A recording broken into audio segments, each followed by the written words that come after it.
हरे हरे हरे राम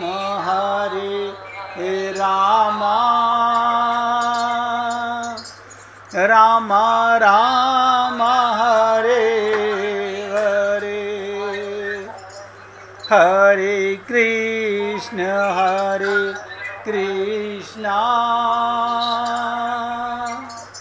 कृष्ण कृष्ण हरे हरे हरे राम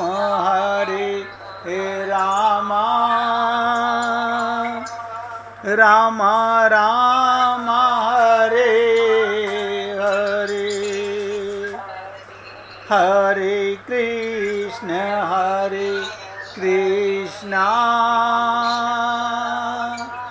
कृष्ण कृष्ण हरे हरे हरे राम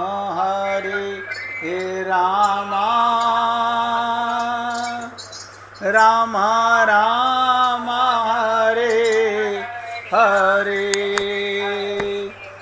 हे पुण्यात्माओं, बहुत ध्यान से सुनो, एक एक शब्द को सुनो। हनुमान जी में और प्रभु राम में चर्चा चल रही है कि प्रभु के चरणों में हनुमान जी पड़े हुए हैं और भगवान उठा के सीने से लगाना चाहते हैं। भगवान ने कहा, जब मैं उठा के चरणों से उठाकर हृदय से लगाना चाहता हूं तो तुम उठना क्यों नहीं चाहते? इसका मतलब तुम्हारे मन में भेद है, हृदय में और चरण में फर्क है। हनुमान जी ने चरणों को पकड़े पकड़े कहा। अब आप सोचिएगा, शरणागति का मतलब क्या होता है कि जो जाकी शरण गयो। अब आप देख लीजिएगा, चरण शरण का आज अर्थ समझ में आना चाहिए कि प्रभु के चरण और गुरु के चरणों का क्या कमाल होता है। इसलिए कहत कठिन समझत कठिन, हम अपनी बुद्धि से नहीं समझ सकते। कितना बड़ा प्रमाण दिया, भगवान राम जवाब नहीं दे सके। बोले, प्रभु आपके सीने से लगे हुए न जाने कब गिर जाएं, मुझे तो चरणों में ही पड़ा रहने दीजिए, मुझे तो चरणों में ही पड़ा रहने दीजिए। ऊंचाई पर रहने वाले जो लोग सोचते हैं अब हमारे जीवन में पतन का भय नहीं है, उन्हें तो आप कभी भूल भी सकते हैं और उनका पतन हो भी सकता है, ऐसा अवसर आ भी सकता है। आप दीन और शरणागत भक्त को उठाने के लिए दौड़ पड़े और ऊंचे लोग नीचे गिर पड़े। उम्मीद करता हूं कि कल की बात को अगर नहीं भी समझे तो दोबारा आज आपके साथ फिर निवेदन किया गया।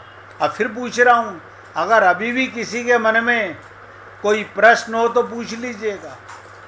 नहीं जानोगे, नहीं समझोगे, नहीं पूछोगे तो अपना नुकसान है। भगवान हृदय से लगाना चाहते हैं और हनुमान जी चरणों में पड़े रहना चाहते हैं। तो हनुमान जी का तत्व ज्ञान क्या है? मैं जैसे आप लोगों से निवेदन करता हूँ, तत्व ज्ञान बहुत जरूरी है।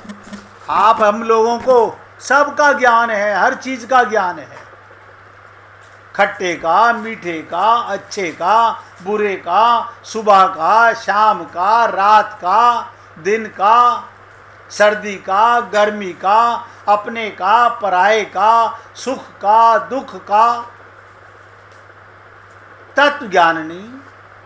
देखो कितनी विचित्र चीज है। जो सबसे मूल चीज है कि आप कौन हैं, हमें उसका ज्ञान नहीं। बाकी सब हमारे पास है, तत्व ज्ञान नहीं है। और हनुमान जी का तत्व ज्ञान क्या है? जो वास्तविक तत्व ज्ञान है, एक एक शब्द पे ध्यान देना, वो तत्व ज्ञान भक्ति का, प्रेम का विरोधी नहीं है, बल्कि ये कहना चाहिए भक्ति सिद्धांत तो, भक्ति सिद्धांत, प्रेम सिद्धांत तो ज्ञान सिद्धांत का कवच है। ज्ञानी जब भक्त बन जाता है तो कवच धारण कर लेता है। जैसे कवच के बिना योद्धा घायल हो सकता है, उसी प्रकार ज्ञान सिद्धांत वाला व्यक्ति, ज्ञानी व्यक्ति कभी ना कभी गिर सकता है, उसमें अभिमान आ सकता है। अगर वो भक्त बन जाए, भक्त का कवच धारण कर ले, तो दुर्गुणों के द्वारा उसके घायल हो जाने की संभावना नहीं है। दुर्गुण कौन? फिर उसके ऊपर दुर्गुण कभी हावी नहीं होंगे। और हमारे मन पर बार बार दुर्गुण आते रहते हैं, और हम ज्ञानी हैं।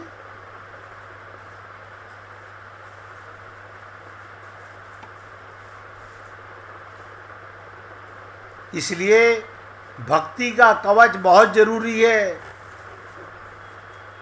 तो तुलसीदास जी ने भगवान राम की वंदना करते हुए जब वेदांत सिद्धांत का वर्णन किया, तो सृष्टि के मिथ्या तत्व का प्रतिपादन किया, तो उसे पढ़कर ज्ञान सिद्धांत का अनुयायी व्यक्ति बड़ा हो जाता है।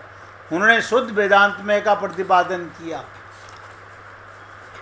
और संपूर्ण विश्व, ब्रह्मादि देवता, असुर जिनकी माया के वशीभूत हैं और जिनकी सत्ता से रस्सी में सर्प के भ्रम के समान ये सारा दृश्य जगत सत्य का प्रतीत होता है।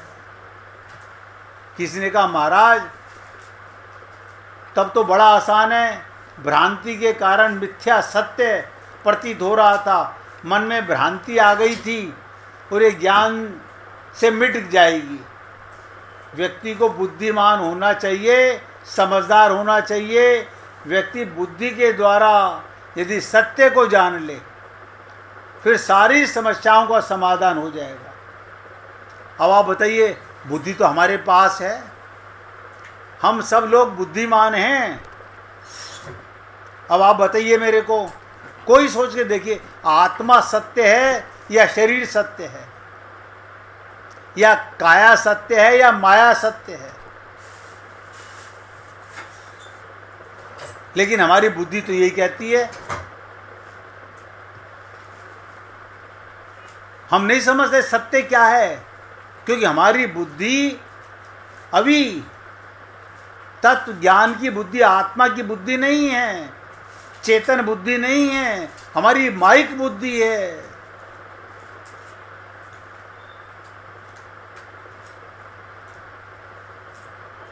सारी समस्याओं का समाधान हो जाएगा। अब ध्यान से सुनिएगा, अगर व्यक्ति के मन में इस भव सागर को पार करने की इच्छा हो, देखो पहला प्रश्न है इच्छा हो। अभी तो हमारे मन में पता नहीं क्या क्या इच्छाएं हैं, सुबह से शाम तक नई नई इच्छाएं उठती रहती हैं, पुरानी उनके नीचे दब जाती हैं, ताज़ा ऊपर आ जाती हैं। अब एक नई इच्छा हो गई है, अब हमारे मन में एक और नई इच्छा हो गई है, अब हमारे मन में एक और नई इच्छा हो। ये कैसे हो गई? अभी उनका फोन आया था, हमें वहां जाना है, नई इच्छा पैदा हो गई। हम इच्छाओं के गुलाम हैं, विचारों के गुलाम हैं। आप हम लोग ये विचार भी नहीं कर सकते कि कौन सी इच्छा को दबाया जाए और कौन सी इच्छा को ऊपर लाया जाए। अगर इस भव सागर को पार करने की इच्छा करने वालों के लिए, जिनके चरण ही एकमात्र नौका है, एक एक शब्द ध्यान देना,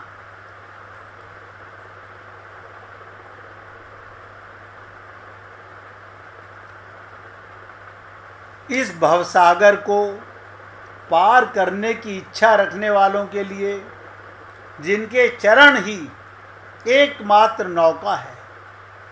तुलसीदास जी इस संसार सागर को मिथ्या तो कहते ही हैं, आप और हम लोग नहीं मानते। हम रामचरितमानस को मानते हैं, राम की नहीं मानते। राम को मानते हैं, राम की नहीं मानते। हम गुरु को मानते हैं, गुरु की नहीं मानते। क्यों? हम अपने मन की इच्छाओं को माने या गुरु की माने या भगवान की माने? इसी से मालूम पड़ता है हम अपने मन के गुलाम हैं। हम वही करेंगे जो मेरा मन कहेगा।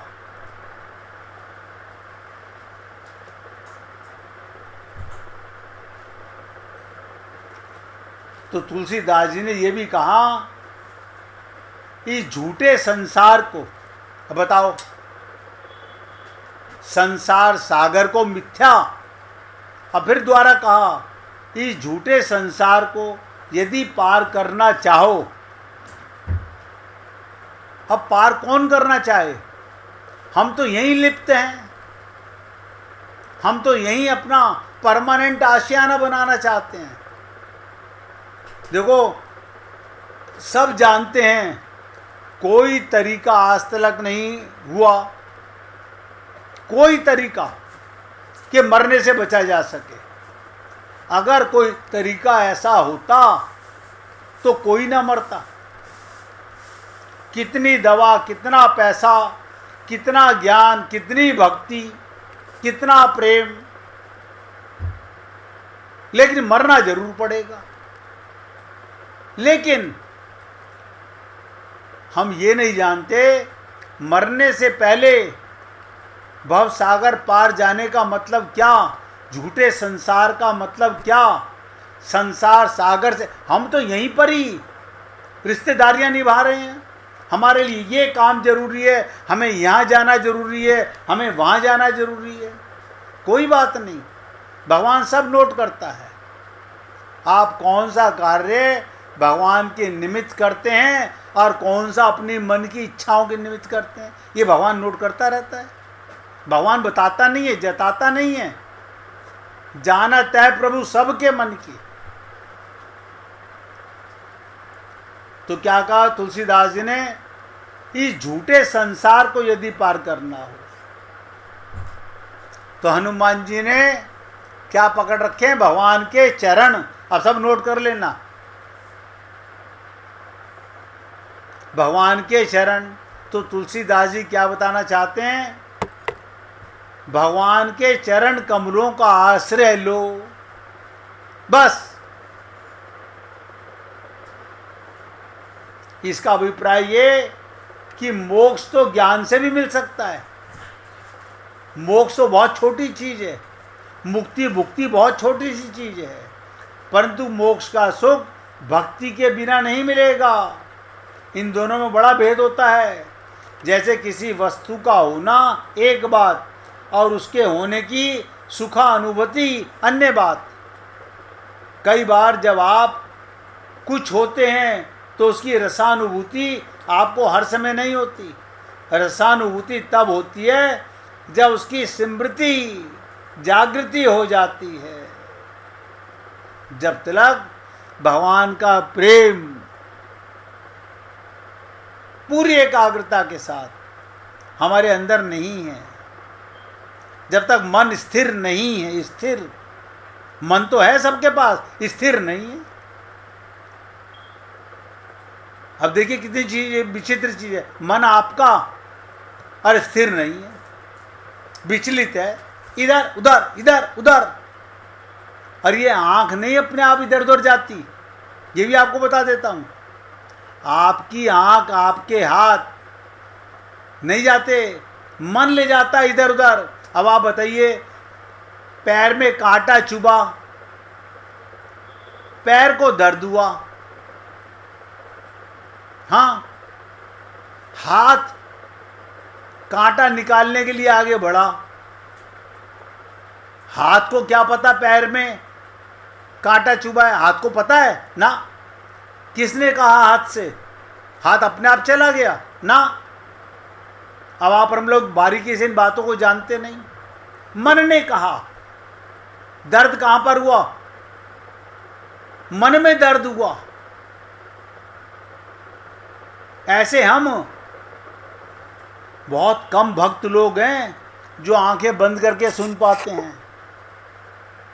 ये बड़ी उच्च कोटि के भक्त होते हैं जो सत्संग भी आंखें बंद, वरना मैंने कहा था 50% ऊर्जा आपकी आंखों से इधर उधर चली जाती है। और हम आंखों से, हाथों से, पैरों से हम ज्यादा समझदार हैं, बुद्धिमान हैं।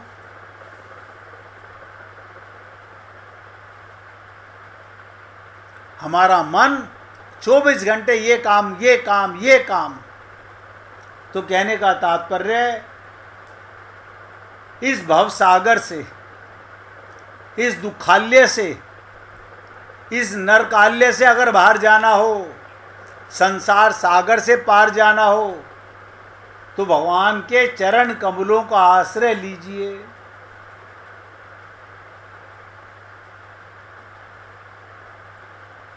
जिमी थल बिनु जल रही न सकाई, कोटि भांति कऊ करे उपाय।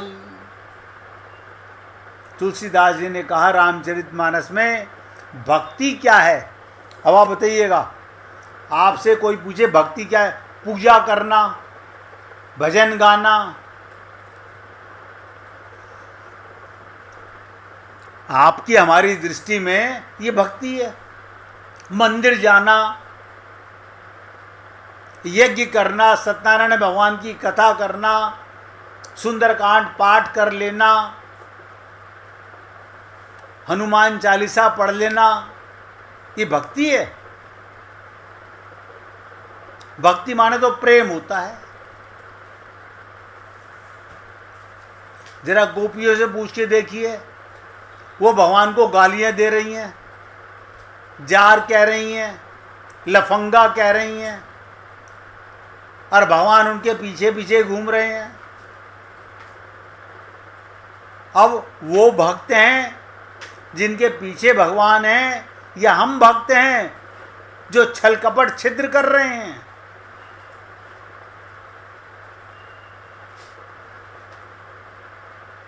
भक्ति मानो पात्र है, और ज्ञान क्या है? ज्ञान की महिमा उन्होंने कम नहीं की, परंतु जैसे पूछा जाए दूध अधिक महत्वपूर्ण है या बर्तन?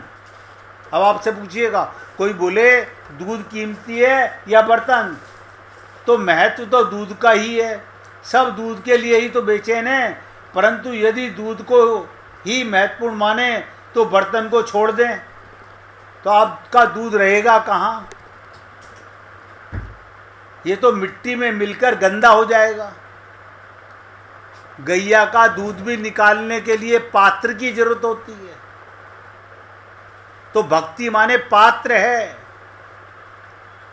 अब हमारा पात्र माने अंतःकरण। संत महात्मा एक ही बात कहते हैं, क्या आप अपना अंतःकरण शुद्ध करके आइए, पात्र मांझ के लाइए। आप दूध लेने जाते हैं, आपके बर्तन में सब्जी लगी हो, दूध वाले को बोलते भैया 1 मिनट रुक, मैं जरा मांझ लूं वरना फट जाएगा। और हम लोग सत्संग के अंदर गंदा अंतःकरण, गंदा पात्र, जहां सारा संसार बैठा हुआ है, उसी में कहते हैं भगवान जी आप भी आ जाओ, गुरु जी आप भी आ जाओ, सत्संग आप भी आ जाओ। हमने उसी पात्र के ऊपर, जहाँ संसार वहीं भगवान, वहीं गुरु जी, वहीं माया, वहीं काया, वहीं अपना, वहीं पराया, सब उसी में बिठा रखा है। और मैंने कहा सब दूध के लिए तो बेचैन हैं, परंतु ये आप दूध को ही महत्वपूर्ण माने तो बर्तन को छोड़ दें, आपका दूध रहेगा कहाँ? वो तो मिट्टी में मिलकर गंदा हो जाएगा, पीने के योग्य नहीं रहेगा, या पी लेने पर आपको अस्वस्थ कर देगा। इसी संदर्भ में तुलसीदास जी जीव की व्याख्या करते हैं। ज्ञान के साथ भक्ति को जोड़ते हैं। जीव का लक्षण इस बात को थोड़े अलग ढंग से कहते हैं और वह बहुत महत्वपूर्ण है। देखो, आप और हम सब जीव हैं, ज्ञान के साथ भक्ति को जोड़ देते हैं, कहते हैं हर्ष विषाद ज्ञान अज्ञाना, जीव धर्म अहमिति अभिमाना। हर्ष विषाद ज्ञान अज्ञाना, ज्ञान को आप समझते हो, अज्ञान को आप समझते हो, हर्ष विषाद को समझते हो, लेकिन फिर भी हमें हर्ष भी होता है, सुख भी होता है और दुख भी होता है। ये हम सबका हाल है, इसमें कोई इससे बचा हुआ नहीं है। आप और हम सब लोग एक ही थैली के चट्टे बट्टे हैं।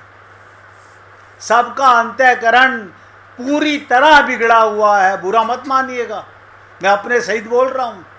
अंतःकरण गंदा है, इसी में भगवान को पाना चाहते हैं।